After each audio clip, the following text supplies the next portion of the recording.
तर संभाजी कदम शहीद झाल्यानंतर नांदेड जिल्ह्यातल्या जानापुरी या त्यांच्या गावामध्ये शोककळा पसरली आहे। संभाजी कदम यांचं शालेय शिक्षण गावामधल्या जिल्हा परिषद शाळेमध्ये झालं होतं। या शाळेमध्ये त्यांना श्रद्धांजली वाहण्यात आली। गावी आल्यावर शाळेत आवर्जून जाऊन ते विद्यार्थ्यांना मार्गदर्शन करायचे। संभाजी यांच्या आठवणी सांगताना शिक्षकांच्या भावना अनावर होत होत्या आणि त्यांच्याशी बातचीत केली आमचे प्रतिनिधी सतीश मोहिते यांनी। शहीद संभाजी कदम यांचं शालेय शिक्षण जे आहे ते जानापुरी त्यांच्याच गावामधील जिल्हा परिषदेच्या शाळेत झालं होतं। आपल्यासोबत आहेत शिक्षक।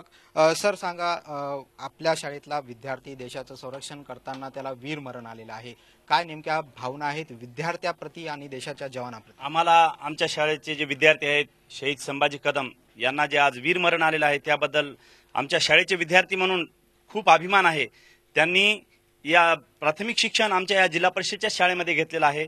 आमच्या जिल्हा परिषदेच्या शाळेतून शिक्षण घेऊन त्यांनी पुढे देश सेवा करण्याचं त्यांचं जे लहानपणापासून स्वप्न होतं ते पूर्ण करण्यासाठी त्यांनी खूप प्रयत्न केले आणि त्यांची जी जिद्द होती त्या जिद्दीच्या जोरावर त्यांनी सैन्यामध्ये ते भरती झाले, दाखल झाले। जेव्हा ते गावामध्ये शाळेमध्ये यायचे त्यावेळेस आल्यानंतर त्यांना खूप छंद होता, शाळेमध्ये यायचे आणि आमच्याशी विद्यार्थ्यांशी संपर्क साधायचे आणि त्या ठिकाणी ज्या काही शौर्याच्या गाथा झालेल्या आहेत सैन्यामध्ये जे काही तिथं त्या ठिकाणी जे अनुभव आलेले आहेत ते अनुभव आम्हाला या ठिकाणी ते स्वतः येऊन सांगायचे आणि त्यातून विद्यार्थ्यांना सुद्धा खूप प्रेरणा मिळायची। संभाजी कदम जे आहेत आपल्या गावी आपल्या शाळेमध्ये आल्यानंतरही विद्यार्थ्यांना मार्गदर्शन करायचे, देशसेवेबद्दल विद्यार्थ्यांना मार्गदर्शन करायचे आणि त्यामुळेच आज जानापुरीचा जो युवक आहे, जे विद्यार्थी आहेत देशसेवेमध्ये जाण्यासाठी तितकेच उत्सुक आहेत।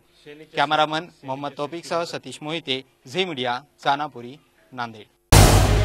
झी 24 तास रहा एक पाऊल पुढे।